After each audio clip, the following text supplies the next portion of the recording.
Dodge reporting. Now, anti-fracking protesters targeted the Department of Energy in central London today to demonstrate against the start of fracking in Lancashire last month. Protesters glued themselves to glass doors and locked themselves to the entrance of the Department of Business, Energy and Industrial Strategy. Activists from a number of environmental groups say that they hope the action will culminate with a mass disobedience event on Saturday. And while fracking has only just started in this country, the Dutch are waving goodbye to years of riches from gas extraction. Why? Because they can no longer stand the social and economic cost of hundreds of small earthquakes and thousands of properties damaged by the tremors that gas extraction there causes. The Dutch were told that extraction was safe and well regulated until their houses began cracking and falling apart. From Northern Holland, here's our chief correspondent, Alex Thompson. Calm and orderly, the flatlining landscape of Northern Holland. Yet this area has brought the country to a national crisis. A farmhouse here, rigged with cameras, shows the frightening reality.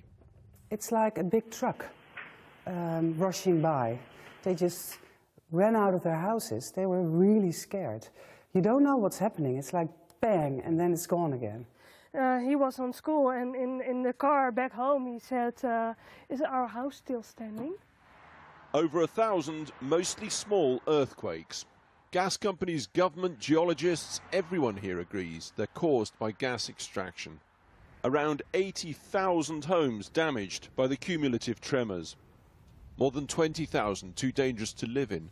8 billion euros of damage, which the government and gas companies once insisted could never happen. And now our government and gas companies are telling us too that the tremors are insignificant. In Lancashire, fracturing shale rock for gas has been underway for a month after a 7-year battle and national controversy. It's already caused more than 30 earthquakes, stopping production 4 times. We're told our shale is safer than Holland's sandstone and clay, from which gas was mostly just piped, not fracked. Anna-Marie Heiter's family lived here for 3 years, a shed in their garden. The quakes had made her house uninhabitable. Well, so we all heard the stories, well, it's not going to happen, it's okay, but it happened. And what they are now saying is we can even get a 5 on the scale of Richter earthquake. After a filmmaker rigged her house with 24 cameras, the authorities caved in and it was demolished. They funded a new place. Earthquake-proof, she says, and intended as a statement.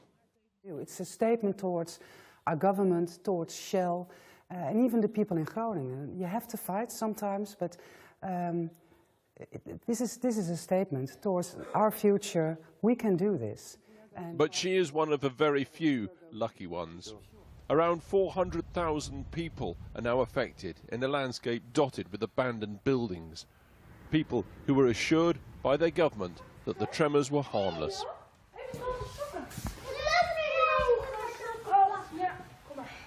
Margaret Kadijk's family is still living in a temporary hut in the garden, like so many other families here. It's been 2.5 years here now. Oh, right. I see why you don't have cows, or indeed onions, or wheat. So the whole place. Yes. Look at this. So the whole place is being held up by these. The farmhouse has been in the family 6 generations. Cracked exterior, shored up inside. The old rooms, indeed the whole place, damaged beyond repair after the years of tremors. The damage is so big and it takes so much energy. And there are a lot of problems. How are they going to solve the problems? You know, you can put it cosmetic, but it will, one earthquake and it's back. Yeah. She just wants the old family home demolished now and money for a new place. Her children's school is shut. Everyone educated now in these temporary buildings. Like England, the Dutch operated a traffic light system. Tremors above a certain strength meant production paused for monitoring. It plainly didn't work. The UK has a more cautious system, so officials say we're safe. But now the one company actually fracking wants to weaken these safeguards. Back in Groningen, in northern Holland, aardbeving! Earthquake! Safety drills for these man-made earthquakes are part of the curriculum, a part of life. Across town, and we come upon a one-day Living with Earthquakes exhibition. Yes, really. Well, who'd have thought it? We're not in Turkey or Iran, California or Japan. This is the north of Holland. And here, of all places, an earthquake simulator to educate local people about earth tremors, but also it's about going forward and putting earthquake protection into construction right across this region. This year, the Dutch government finally pulled the plug, calling the earthquake situation untenable, no longer socially acceptable. It's shutting down Europe's biggest gas field. Officials say 90 billion euros of reserves will simply be left in the ground. It's not just the 8 billion euro repair bill. Researchers at Groningen University say the psychological cost has also been enormous. We're talking about 170,000 people who have damage in the region. Of those, 85,000 have multiple damages, and that's really our risk group. And then about 10,000 people are really suffering from these stress-related health symptoms. Palpitations, headaches, stomach problems, sleeplessness, irritation, depression-related symptoms, anxiety, nervousness, troubles concentrating. The walls of Nicolai Church in Uppingedong date from the 13th century and are a metre thick. That did not protect them from the gas-induced tremors in an area with few active faults or seismic events before gas production. Yeah, you can see the whole wall is leaning this way. Yeah. Back out in the fields, Arend Boskamp and the house he grew up in.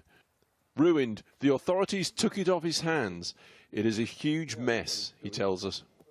Can we learn from this huge mess? Are we right where the Dutch were catastrophically wrong?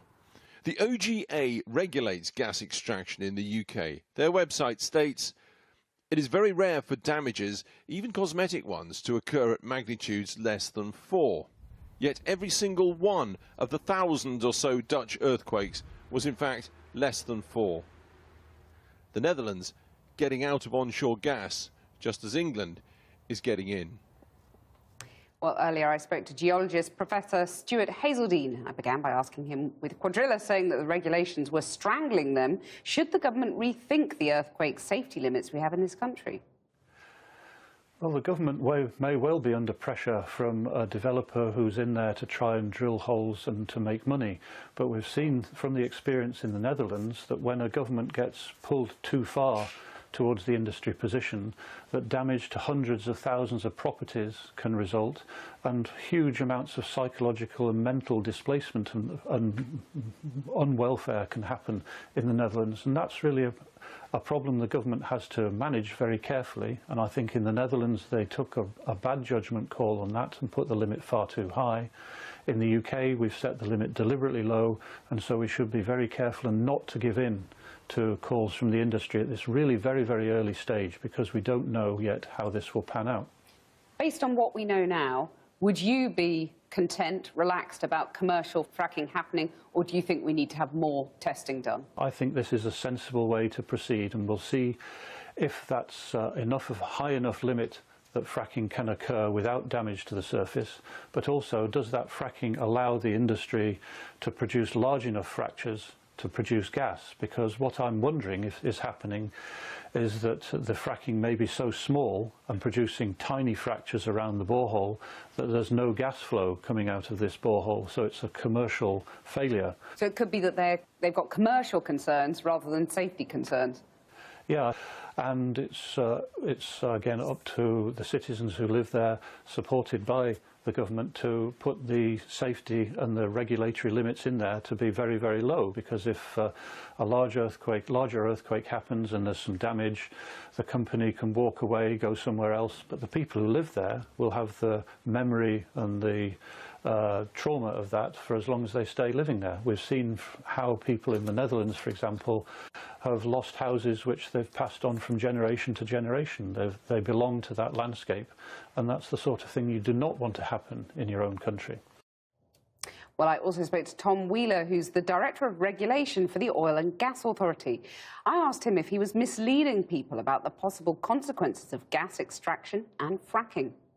No, I don't think we're misleading anyone about that. Well, shouldn't you be upfront about what happened in Holland? Because on your website you say it's very rare for damages, even cosmetic ones, to occur at magnitudes less than 4. But every one of the more than 1,000 Dutch earthquakes occurred at less than 4, and the homes were demolished. And so, Kathy, I'm not absolutely sure on exactly what was said in that document you referred to. I think the context is very clear. We're very clear that earthquakes less than magnitude 4 can cause damage, and we have our regulatory system in place to make sure that they do not. Well, on your website it says, and I quote, "It's very rare for damages, even cosmetic ones, to occur at magnitudes less than 4. And yet we've been out to Holland where houses have had to be knocked down because of the damage caused by earthquakes of less than magnitude 4. I think there's some very particular circumstances about the Netherlands. I wouldn't pretend to be an expert in the geology of the Netherlands or here indeed, but what I've heard from experts like the British Geological Survey and others is that the geology in the Netherlands is quite unusual in that it makes those smaller events slightly more damaging than you might expect elsewhere in the world. But that's not to say we don't think that a magnitude 4 earthquake, for example, in the UK could cause damage, and that's why we've got these very strict, cautious regulatory controls in place. Well, will you be taking that statement off your website then? Kathy, I'd have to see what statement you're referring to answer that question. I think I want to look at the context around it as well. Well, it's on your website, and I'm rather alarmed to hear that you don't consider yourself an expert in this field, given that you're the Oil and Gas Authority and the regulator in that. But, I mean, would you be happy to consider that limit raised from 0.5 then, or is 0.5 where it sits as far as you're concerned?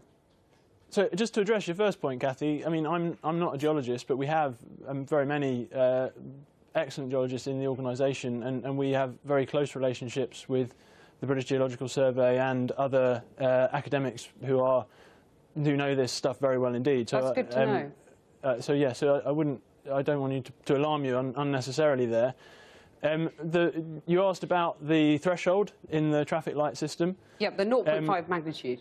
Yeah, so we've set that magnitude extremely cautiously, but we've done that because our #1 priority, in fact our only real priority, is to minimise the disturbance to people and absolutely minimise the risk of damage to property. So until such time as we're absolutely certain that we can do that, can raise the threshold without that risk, then we won't be changing the threshold. Cuadrilla executives said that he didn't expect fracking to cause such serious earthquakes as it has done in Lancashire.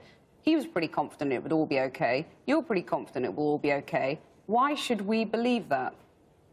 Well, the seismic events we've seen to date are all very, very small. They can't be felt at the surface. The largest one is still 4 or 5 times smaller than the earthquakes that were felt in Lancashire and Priest Hall. That is the purpose of our regulatory regime, is to maintain them at that low level, and that will continue to be the purpose of our regime. Tom Wheeler talking to Kathy earlier.